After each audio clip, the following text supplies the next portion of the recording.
there has been this sound, energy, presence that has been very, very powerful and behind me. And, I will explain it like this. Say that you're in a naturally loud environment. For instance, you're standing by a waterfall. And because you are standing by the water, you will talk louder. And you will also have to think louder, to think over the din and the rush.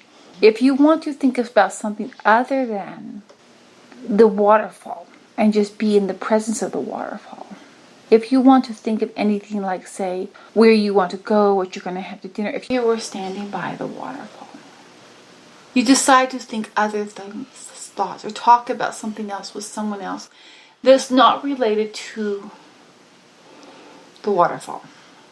You want to talk about dinner or what's been going on in your life recently or what you want to do the next day. You will have to think and talk louder to be able to think or speak over this energy and sound. In order to interact and live what the expression is living and to do what she needs to do in that, to have that physical experience right now, she has had to exert a loudness of herself over the din of the all of us, because there is much rushing and loud and movement and she cannot.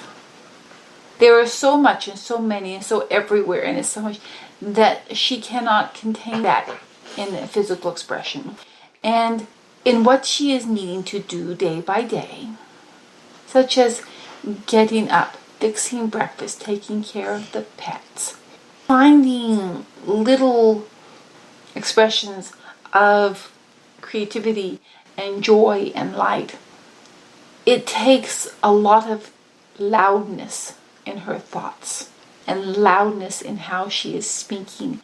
And the thing is, the emotions and the feeling of it is like the spray of the waterfall upon her.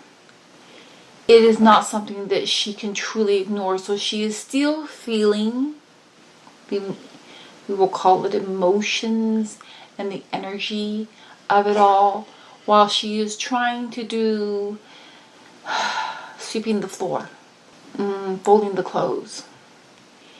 It is very, very overwhelming at this, we will call it moment.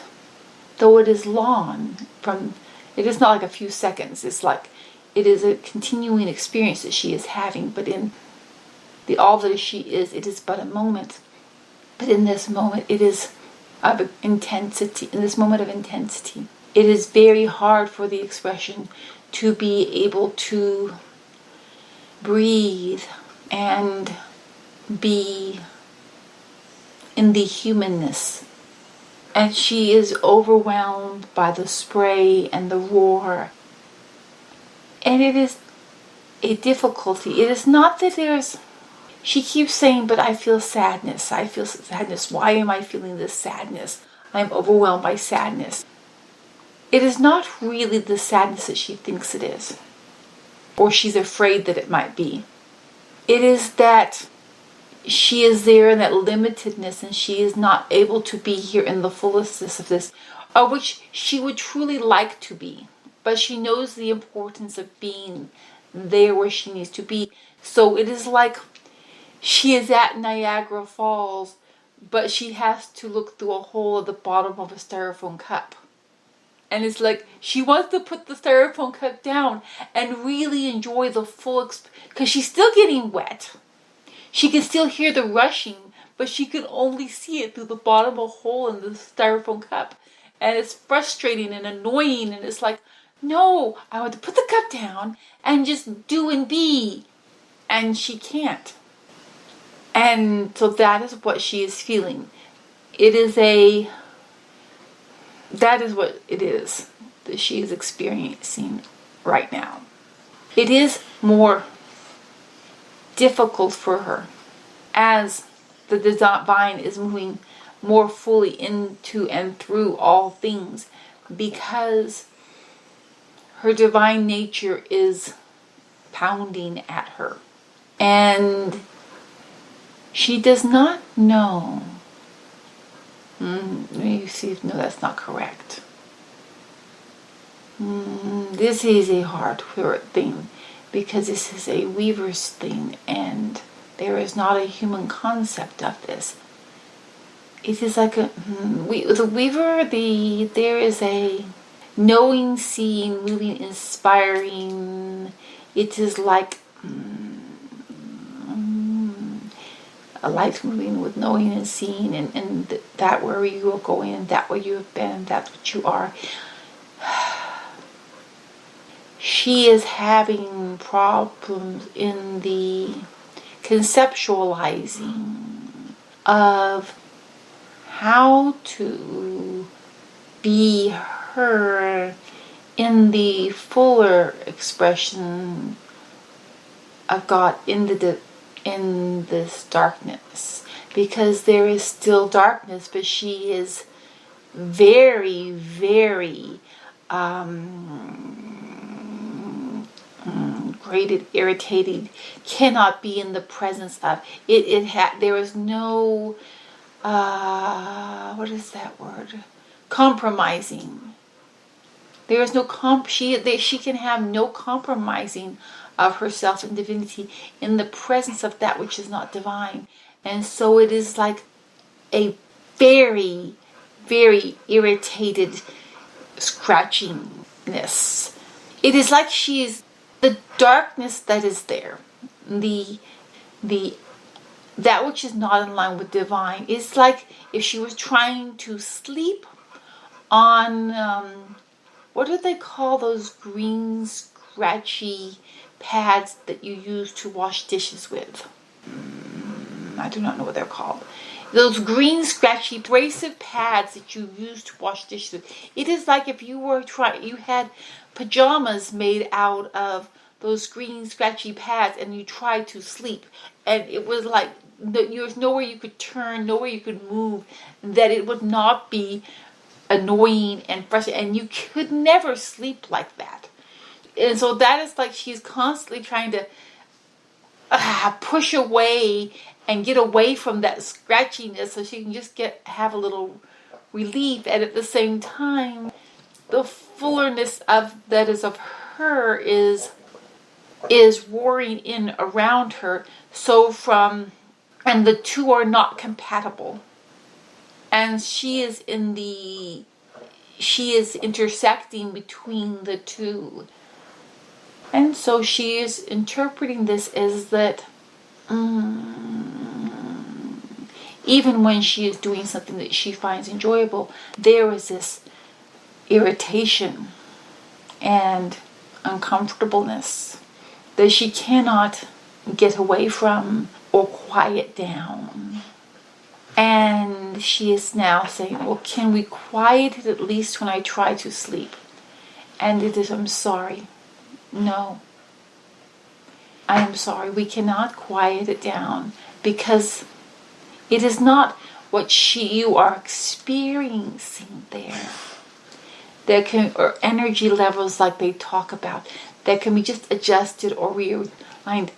This is the divine moving into God, moving into all things and realigning them to divinity. And that which is not divine is resisting. And you, as we have stated repeatedly before, and we want you to understand this, is that if it exists, you are in it, you are with it, you are weaving and you are touching it and you are of it.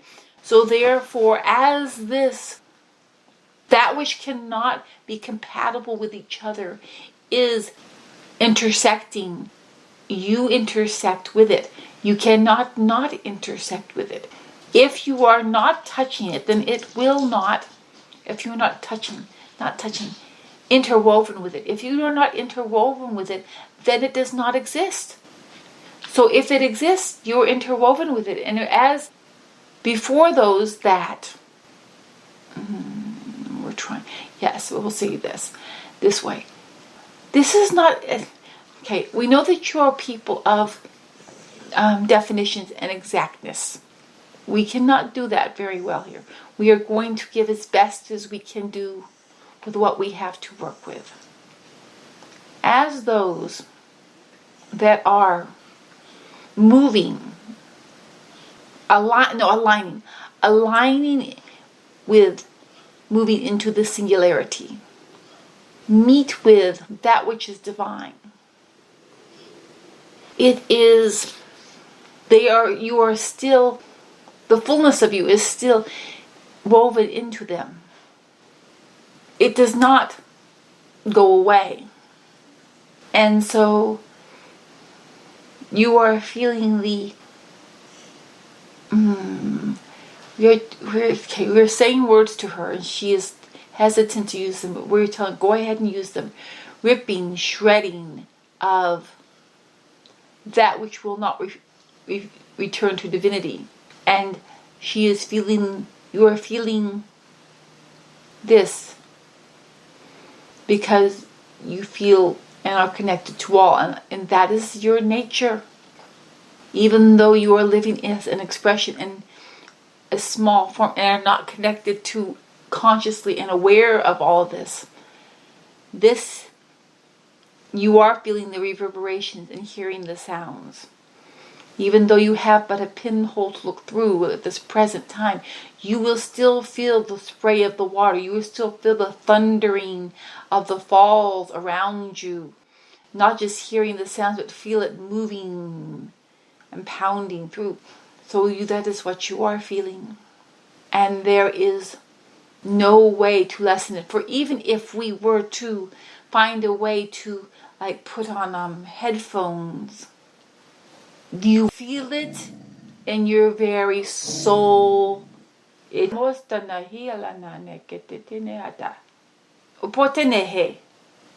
would feel it in your very soul, pounding and reverberating.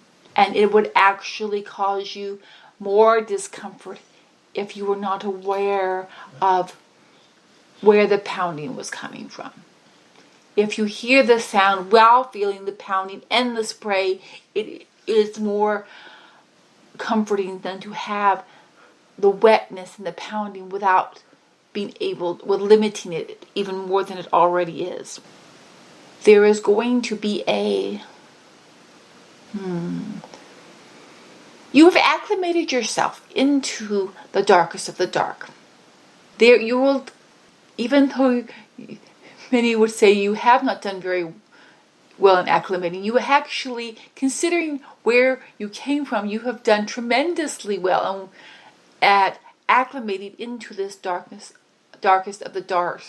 There is going to be another or a moving into and acclimating into the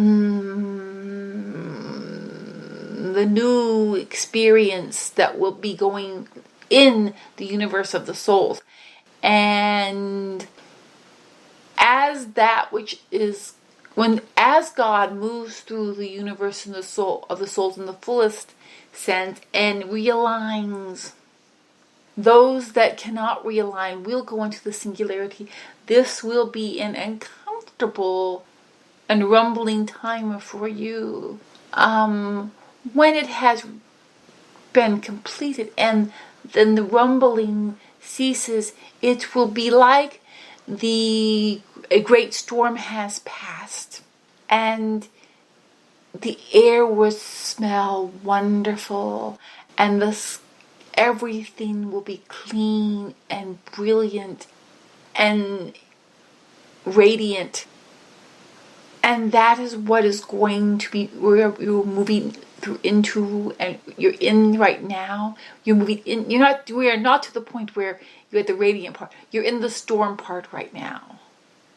There's going to be more of the storm part there is going to be more of the storm. It is going to get considerably loud, especially in the expressions area where she is existing in. There will be more storminess, loud rumbling energy moving through as or very, it's like a hurricane, but it's also like a tornado within the hurricane. It'd be like a tornado within the hurricane. The hurricane is the bigger, broader experience, but in the universe of the souls, you can say it'd be like the energy moving and flowing through. It'd be very much like the hurricane, but in the actual vicinity where I'd say the earthish area, Earth, we'll go with Earth, area that being on Earth as the expression living a life as a human on Earth, it would be feel more like a tornado within that hurricane, and that will be very, very intense, and it may be annoying, and you may have to do the equivalent of finding a dark, quiet, sheltered place and just letting it roar around you. If that time comes, you do not have to be anxious there is something wrong with you. Just know you will be safe. You will be okay. You will still hear the winds. You will still feel the rumbling around you. The ground may rumble and move. But you are okay. You're in a safe place. Even if you are in a storm shelter, if a tornado goes overhead, you are aware there is a tornado overhead. This is what it may be like for you and she's trying to say spiritual level, but it will be if she will physically be feeling it. It will be on all of her that this will be experienced. We are not quite there yet. But you may have to experience strong bands of energy moving through, and it will continue to get louder and more intense and louder and more intense. And then you may have, when it gets around when God is moving through, and in his fullest sense, through where you are at, where the expression is at, it will be both beautiful and you're trying to find the right word that will not evoke panic, not intimidating. We're going to just tell her to say it. Terrifying. But not terrifying for you specifically, but because you are connected and woven into all. Those who are being pulled into the singularity because they cannot align with divinity, you will be feeling the reverberations of that. It is not immediate. It is not like, next week or immediately. Allow yourself to accept that this is what's going to come. There is nowhere you can go. There is nothing that you can do that will make it not happen. If you are say that you live in a region in which we're going to do this very specifically. Say that you live in a coastal region and a hurricane is out there, but say it's just a tropical storm or one, and they're forecasting it will only come as a tropical storm, as a 1 on the scale. Well, those in the coastal regions, if you're not on the actual coast, but you're just in the region, in the area, you go inland a little bit, you find a strong place, safe place. They have storm shelters set up, and you go there, and you know there will be things to be concerned, but your concerns are more limited because the place was designed to deal with this. And so your anxiety level is lesser. So say that you are in a nice home that is built to withstand hurricane in a safe zone, and you are comfortable. You are taking your precautions. And so you go to bed. And then you say you wake up and you see that when you go overnight has gone from a 1 to a 4. No one had predicted this or expected this. It is much more intense, but you can't leave now. You can't move to a better place. You are where you are. And you make the best choices you can make where you are. The home you were in, or the shelter that you're in, was designed to make it through hurricanes. It has fared many hurricanes before. And so you know you're in the safest place you can be, but you're still going to feel the winds and hear the winds battering. You're still going to have the lights flickering. This will still be your experience. This is what the expression is going to be like for her. It is like the storm. She cannot go someplace else where the storm won't be as bad. The storm has amplified, and it is coming. She's going to be fine. Now, also understand this, because I can feel the anxiety growing with others. You will not all be feeling what she is feeling. You will not all be experiencing what she is experiencing. You are not all in all the way she is woven into all. That she is a weaver. A weaver is different, of a different makeup and connection.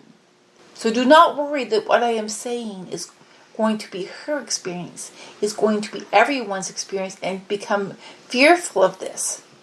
It is not going to be your experience. It is going to be her experience, because she is a weaver. We are giving this message so that she can understand what she's experiencing, why she is experiencing it, and understand, yes, there is a storm, there are the winds. I'm just going to have to act with knowledge of that. What she is experiencing is all you can say. It is a gauge for you to know how things are moving along. She is like the windsock. The more she goes blah, blah, blah, blah, blah, blah, in the wind, then you know the faster the wind is going. But you are not the windsock. We also know that the weaver is having, the expression is having anxieties about many things. Those anxieties are trained anxieties by the societies that have been built up on earth and that do not work and are crumbling, and she has anxiety. Well, what about this and what about that, and how will this work, or how will that work? She is also picking up on all the anxieties of everything that is feeling that which they built going away. So that it is not just her anxiety that she is feeling. She is feeling the tension that is moving through as that which was created throughout the universe of the souls, not just on earth. Throughout the universe of the souls, all the hierarchy that is coming down, and those which do not like that which is coming down, and they are proud of what they have built. She is feeling that. It is not necessarily only that which she is personally experiencing as the expression, but it is that which is going on in the earlier stages of that which is coming down. Just breathe into it, my dear. My dear. This is what you wanted. This is what you've been calling for. Because this is what must occur. All is being aligned to divinity. All of that which you have been screaming about and saying, this cannot be allowed to go on. This cannot be allowed to go on. That is what is happening. It's not going to be allowed to go on. And then you're like, oh, wait a second, what's going to happen next? If anybody's going to know, you're going to know. You know better than anyone else what will happen. Let everything be cleared out. Let the wind settle. Let the light come in. And then you will know what to do. Then you will know where to go from that. And it won't be as chaotic as they have made you believe that it will be when all of their structure is gone. You will be in divine flow, and all will be in divine flow. You are seeing it. You are seeing whatever I'm saying. It'll be fine. Don't fight or try to fight. Just acknowledge that it is there and find the hum and find the relaxation within the hum as much as you can. We are with you.